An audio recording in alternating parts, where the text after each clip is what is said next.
It's already 5:45 nang makarating ako sa bahay. Where have you been last night? It's dead. Nasa taas siya ng grand staircase habang nakatingin sa akin. Naanskardo. Roy called last night. He is looking for you. He informed habang naglalakad pababa ng hagdan. Palihim akong sumimangot nang banggitin niya ang pangalan ng ex ko. We're over. Kumunot ang noo nito sa sinabi ko. Why? He is a good guy. He came from a good family. Yet, you let him slip away? Where's your brain? Ang aga-aga pero tila high blood na agad dito sa akin. I caught him cheating. He isn't a good guy, Dad. He's a cheater. Excuse me. Saad ko at umakyat na ng hagdan upang magtungo sa kwarto ko. Roy is a cheater but I am worst because I am a traitor. I betrayed my own best friend. It was an accident but still I am responsible for it. Everything was my fault. And now, I don't know what to do. Hindi talaga ako mapakali. Yung guilt na nararamdaman ko ay kinakain ako ng husto. Pagkapasok ko ng kwarto ay mabilis kong hinubad ang mga damit ko at tumapat sa dutsya. I am hoping that the water from the shower can erase my memories from last night. Kung pwede ko lang ihampas ang ulo ko sa pader upang makalimot ako'y ginawa ko na. I scrubbed my whole body to erase the trace of his touch and kisses. Pero malinaw sa alaala ko ang lahat. Ipinilig ko ang ulo ko upang iwaglit sa utak ko ang nangyari. Masakit ang ulo at pagitan ng hita ko pero kailangan kong pumasok na agad sa trabaho. I tried to act normal kahit na nahihirapan akong lumakad. I will try to act normal to hide everything dahil naisip ko na kung walang makakaalam ng malaking pagkakamali ko kagabi, wala akong dapat na alalahanin. Ibabaon ko na lang sa limot ang lahat upang walang masaktan pa. Lalo na ang pinakamatali kong kaibigan. I took a deep breath before I knocked on the CEO's office. Come in. Sir. We are in the office and he is my boss here, not a father. That's why all of us are required to call him sir. The office is wide and spacious. Masyadong minimalist ang design at puro black and white ang kulay ng paligid. Typical dad style. Dad is busy scanning documents. Lumapit ako sa may table niya. I remained standing waiting for him to tell me something. You will be under Sophia's supervision. Saad nito kasabay ng pagpasok ni Ate Sophia sa opisina. Don't worry sir, ako na bahala sa kanya. Ani ate. This is the papers you're asking. May inabot na envelope sa ate kay Dad. You may go. Tumango lang kami at sabay na lumabas ni ate sa opisina. Welcome to the real world. Saad ni Ate Sophia habang naglalakad kami patungo sa department niya. This is it. Definitely. Dad didn't even give you a chance to rest. She commented. It's okay. I also need things to do to occupy myself. I really need to do something to divert my attention and not to prevent myself from overthinking. My sister claps her hands to get everyone's attention. Everyone, this is Heaven. She will be one of us starting today. Pagpapakilala niya sa akin, she tapped my shoulder to encourage me. They all greeted me. Mababait naman sila kaya alam ko na hindi ako mahihirapang mag-adjust. Ma'am Heaven, this will be your table. Magalang na saad ni Sasa habang itinuturo sa akin na bakanting table. Ma'am, pareho lang tayo ng posisyon, kaya Heaven na lang itawag mo sa akin. Nakangiting saad ko. Pero kapatid kayo ni Ma'am Sophia, di ba? Anak kayo ng big boss. Alanganin ang ngiti nito. Anak lang ako ng boss. Hindi ako ang boss mo, kaya relax ka lang, okay? Tumango naman dito. Sige na nga, Heaven. Tapos gumiti ito. Balik na ako sa table ko. Don't hesitate to call if you need something. I just nodded before I look at the bunch of folders on my table. I am already familiar with the company dahil dito naman ako nag-training kaya sisimulan ko na lang aralin ang mga folder na nasa lamesa ko. Mukhang mapapasabak na agad ako. Heaven! Here! Sasa called when I entered the company cafeteria to eat lunch. Lumapit ako sa kanila at umupo sa tabi niya. Magkasama siya isang babae at lalaki. Abby, Josh, si Heaven nga pala. She's new in our department. Pagpapakilala sa amin ni Sasa, ngumiti naman sila sa akin. Nice meeting you guys. Ani ko, having a good relationship with my co-employees is one of my goals. A new beauty in the managing department. The boy commented when I was seated. Tumigil ka, Josh. Not her. She's someone you can't reach. Saad naman ng babaeng katabi niya. By the way, I am Abby. Nice to meet you too, Miss Rodrigo. She's too formal at nawala din ang ngiti niya sa labi nang maupo ako. Tila ba ayaw niya sa presensya ko. Pinuri ko lang naman. Palibasa, wala pa nagsabi sa'yo na maganda ka. Umirap naman ang babae dito. Huwag mo nalang pansinin ang dalawang iyan. Parehong in denial. Bulong sa akin ni Sasa at sumubong muli. You're the CEO's daughter, di ba? Nakita na kita dati sa company event eh. Pero bakit normal position lang ang trabaho mo dito sa kumpanya?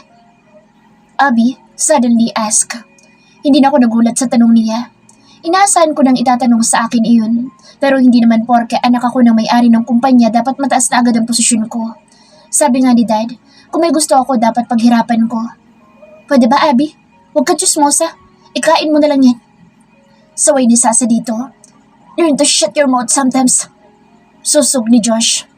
Tatanong lang naman ako. Depensa nito. So bakit nga? Dahil ba anak ka daw sa labas? Medyo matalas ang dila niya pero hindi ko na pinahalatang napipikon ako sa mga tanong niya. I still managed to smile. Abby! Sabay na saad ni na Sasha at Josh. It's okay, guys. It's true. But I don't think that doesn't matter. So what if I am illegitimate? Hindi naman ang pagkatao ko ang mahalaga, kundi ang kakayahan ko. Nandito ako para magtrabaho at hindi naman porke anak ako na may-ari ng kumpanya dapat higher position na agad. Madami pa akong dapat matutunan. Saka gusto kong patunayan ang sarili para walang masabi ibang tao. Nakangiting paliwanag ko sa kanila. Sasa gave me a thumbs up bago nagpatuloy kumain. Bigla namang nanahimik si Abby. Hindi nalihim sa lahat na anak ako sa labas kaya sanay na akong i-handle ang bagay na iyon. Hindi naman talaga ako nagdadamdam na sa mababang posisyon ako nilagay ni Dad. Madami pa talaga akong dapat na pag-aralan at matutunan. Isa pa gusto kong patunayan ang sarili ko. Paghihirapan ko ang posisyong gusto ko. Makukuha ko ito, hindi dahil anak ako na may-ari kundi dahil deserve ko ang posisyon. Hours passed. I stretched my hands and neck. Work is over. Tapos na ang unang araw ko. Ang iba mga katrabaho ko ay nag-aayos na. Ang iba naman ay nag-uuwian na. How about you, Heaven? Sasa ask. I'll just fix my things. You can go ahead. Sagot ko. Inayos ko lang mga folder na nasa table ko at pinatay ang computer bago nag-out. I was about to hop in my car when my phone rang. It's Mean. Nanginginig ang mga kamay na sinagot ko ang tawag. Bumalik ang kaba na nararamdaman ko. Hindi pa ako nakakahinga ng lubusan pero tila bumalik na naman ang pagkabagabag na nararamdaman ko na pansamantalang nakalimutan ko kanina. Dahil abala ko sa trabaho. Hello? Are you okay? Hindi ka ba masaya na tumawag ako? May himig pagtatampo sa boses nito. No, of course not. I am just tired. Pagdadahilan ko. Why? Work. I am back. It's time to celebrate. Excited na saan nito. I wanna say no. I am not yet ready to face her but I have no choice. Alam kong kukulitin niya ako hanggang sa pumayag ako. Sure. Napipilitang saad ko. Okay, I'll fetch you later. Bye. Nangihinang napasandal ako habang nakaupo sa driver's seat. Marahas ako napabuga ng hangin bago nagsimulang paandarin ng kotse. Tonight will be a tough night. Nakasimpleng highway, skinny jeans and black top pair with 5 inches heels. I also have small slim bag. Now, I am ready. Naan already called me that she's nearby, pero hanggang ngayon wala pa din siya. It's already 7 o'clock in the evening. I whispered to myself as I checked my watch. I was about to sit on the sofa when I heard a car beeping outside. I picked up my bag. I sighed deeply before I walked out of my room. I saw a familiar red car in front of our gate. Nanginginig ang mga paang lumakad ako papalapit dito. Kaninang umaga, pinagpasyahan kong kalimutan ang lahat na nangyari ng nakaraang gabi. Nagawa ko naman dahil naging abala ako sa maghapon trabaho, ngunit hindi ko inaasahan na babalik agad si Mean. Now, I realize that I can't forget what happened but I will do my best to keep it as a secret. I am not yet ready to face her dahil sariwang-sariwa pa sa alaala ko ang lahat pero wala na akong choice. Act normal. Bulong ko sa sarili ko. Sigurado naman ako na wala siyang alam base sa reaksyon niya kanina, kaya hindi ako dapat nakabahan kahit na sa loob ko ay hindi ako pinapatulog ng konsensya ko. Hindi ako sanay makagawa ng pagkakamali because my dad is a perfectionist. Bawat kilos ko dapat tama. Kaya hindi ko maiwasang isipin ng gusto ang nagawa kong pagkakamali. Kulang na nga lang nabaliw ako sa kakaisip. Hurry up! Saad na mayaan nang buksan niya ang bintana ng kotse. Mabilis naman ako sumakay sa passenger seat. What's wrong with you? Namumutla ka? Mataman ako nitong tiningnan. Kinapa ko ang aking muka. Ha? Baka dahil lang sa pagod? Pagdadahilan ko. If you're tired, pwede namang next time na lang tayo lumabas para makapagpahinga ka. Umiling ako sa sinabi nito. Kahit gusto ko, hindi ko siya pwedeng iwasan. Hindi ako pwedeng mag-inerte. No, mabilis na tanggi ko. First day ko pa lang sa work kaya hindi ako sanay. Pero okay lang ako, kaya mag-drive ka na. We will celebrate, right? Nakangiting pinaandar naman nito ang kotse. Of course, we will celebrate. Madaming bagay tayong dapat ay pagdiwang. Then, she winked. I just smiled. We stopped in front of a famous bar. Hindi ako sanay sa mga ganitong lugar ngunit wala na ako magagawa. Bar?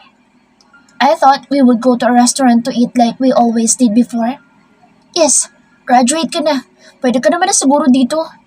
Kung dati hindi kita pinipilit dito dahil nag-aaral ka pa kuno, ngayon hindi ka na pwedeng tumanggi. Saad nito at hinila ang braso ko papasok sa mausok na lugar.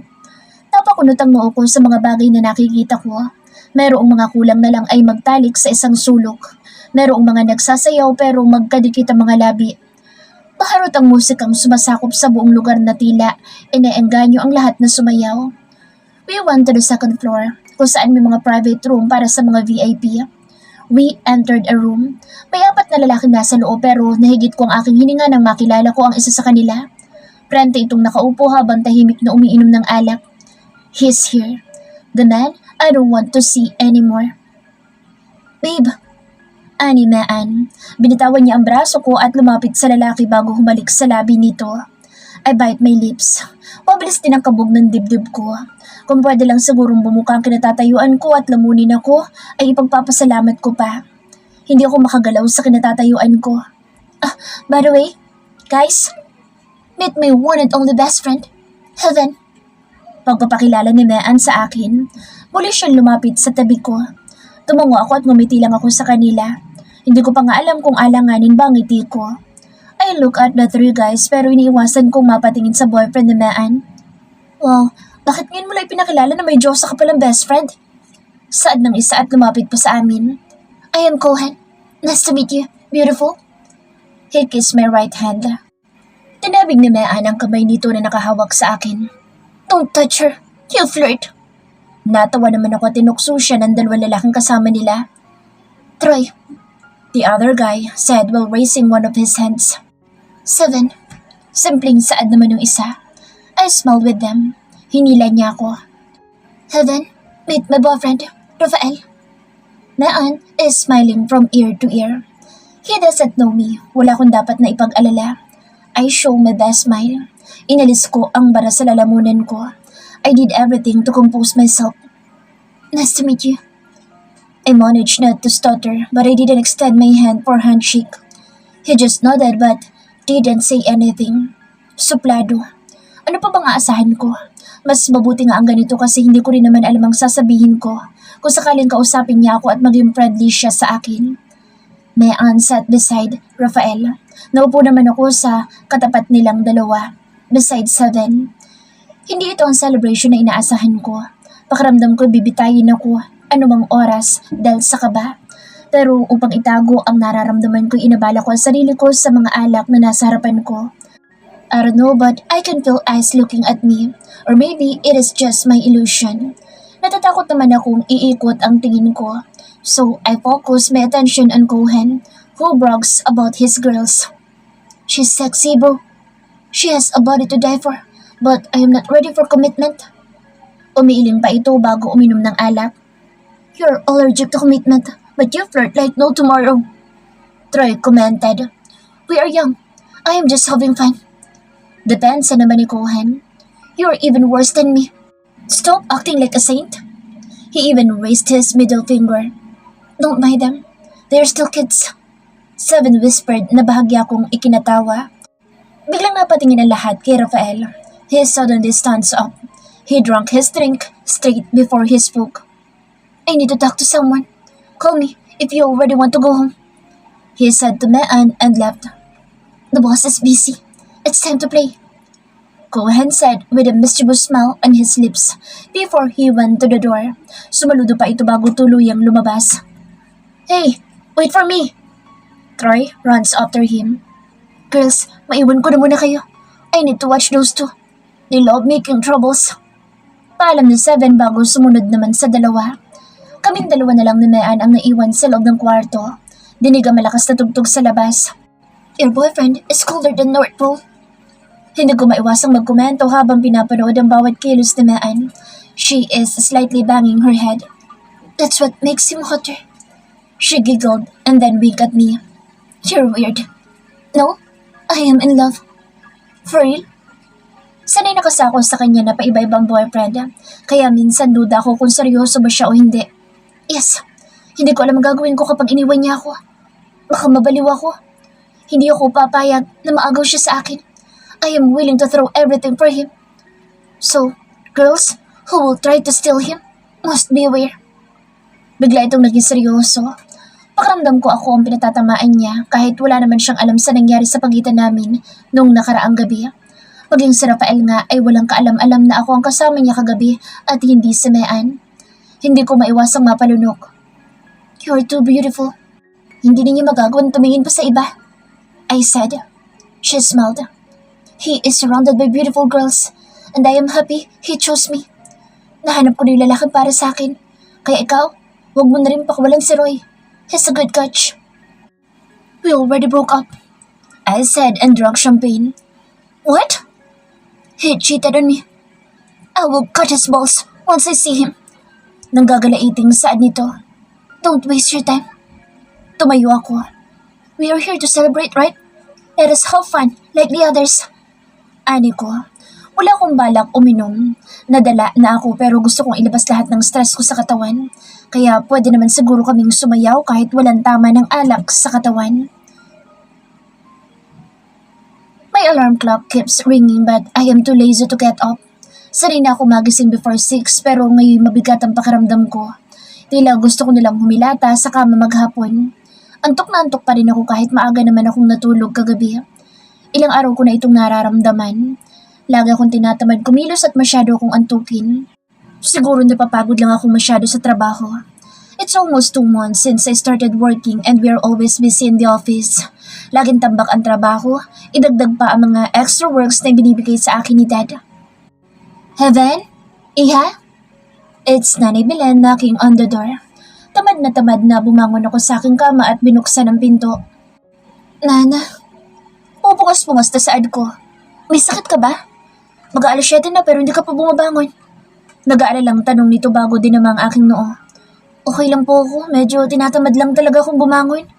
Saad ko at bumalik ulit sa kama ko upang maupo. Tinatamad pa talaga akong bumangon pero hindi naman ako pwedeng malate o hindi pumasok today. Naku, kumilos ka ng bata ka. Malilate ka na. Baka mapagalitan ka pa ng daddy mo.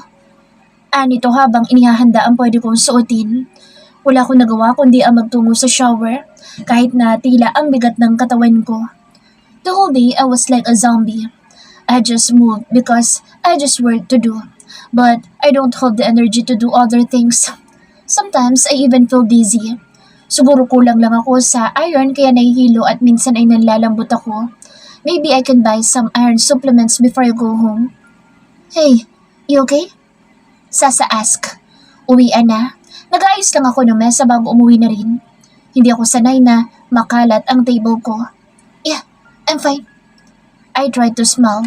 Medyo nahihilo ako pero kaya ko pa naman. Tumayo ako. Namumutla ka? She said before everything went black. Dahan-dahan kong iminulat ang aking mga mata. Puti. Puro kulay puti ang aking nakikita sa bawat sulok. I saw a dextrose above me. I lifted my right hand and I saw a needle. Goodness, finally gising ka na. Nag-aalalang saad ni Ate Sofia. What happened? Sinubukan kong umupo. You passed out? Huh? I was about to go home. Eksaktong paglabas ko ng opisina, nakita kong nawalan ka ng malay. Mabuti na nasalo ka ni Sasa bago ka bumagsak ng tuluyan. Paliwanag nito. The doctor will be here in any minute. They already checked you. Are you feeling better now? She sat beside my hospital bed. Tumango ako. Yeah, pagod lang siguro ako. Are you sure? Paninigurado nito. The doctor came in before I could answer her question. Miss Rodrigo, according to your result, there is nothing wrong with you. You're fine, the doctor informed. But why did she pass out? Kunot noong tanong ni ate. It's normal for a pregnant woman. What? Sabay namin reaksyon ni Ate Sofia. Nalalak ang mata ni Ate Sofia habang nanginginig naman ang kamay ko. Laglag ang panga na tumingin siya sa akin habang tila walang tigil ang pagkabog ng dibdib ko. No, I heard it wrong. Hindi pwede. Yes, she's pregnant. Her blood pressure is low. That's why she fainted. She needs to drink iron supplement and some vitamins. This is the prescription for her. The doctor said. Wala sa loob na kinuha ko ang inabot nitong papel bago ito lumabas ng kwarto. Ate, I touched my stomach. That is still flat but soon will grow bigger because of the lump inside it. Hindi ko alam ang sasabihin ko dahil kahit kailan hindi ko inaasahan ang bagay na ito. It's okay. It's okay. Hinagod dito ang likod ko. Tuluyan ang bumagsak ang mga luha ko. Anong gagawin ko ngayon? Akala ko tapos na ang lahat. Nagawa kong itago ang nangyari less than 2 months ago sa lahat. Pero ang bagay na nasa loob ng sinapupunan ko, hindi ito pwedeng itago ng matagal dahil lalaki ang tiyan ko. No, it's not. It's not okay, ate. Hindi dapat ako nabuntis. Hindi dapat ito nangyari. I'll continue crying. Natatakot ako. Una, hindi ko inaasahan. Ikalawa, this is a product of a mistake. Bakit ngayon pa? Hindi ko alam ang dapat na maging reaksyon. Basta ang alam ko, hindi dapat ako nabuntis. The child is a blessing, but for me, it's a disaster now. Everyone knows that I am already single tapos malalaman na lahat na buntis ako. Magiging isa akong malaking kahihiyan sa pamilya. Si Dad, sigurado magagalit siya. Hindi ko na talaga alam ang gagawin ko. Heaven, ano ba sinasabi mo? Naguguluhang tanong nito. Tumayo pa ito upang matitigan ako ng gusto. Ate, this is a mistake. Nahihirapang saad ko. Hindi ko alam kung paano ipaliliwanag sa kanya ang lahat. Mistake or not, it's your child. Giit nito. I shook my head. You don't understand. I wiped my tears and held her hands. Can you promise me to keep it a secret in the meantime? But nasa mata nito ang pag-aalinlangan. Sasabihin ko din sa lahat pero wag muna ngayon. Hindi pa ako handa. At hindi ko alam kung kailan ako magiging handa. Okay. May pagsukong saad nito. But promise me, don't do anything stupid. Alalahanin mong buntis ka. Hindi kita pipiliting sabihin sa akin kung ano ang problema mo pero always remember, Ate is always here. Tumango ako bago niyakap ito. Thank you so much. Ate Sofia sent me home. Binili na rin ito ang mga vitamins na kailangan ko. I am thankful na nandyan para sa akin pero hindi ako thankful sa sitwasyon ko ngayon.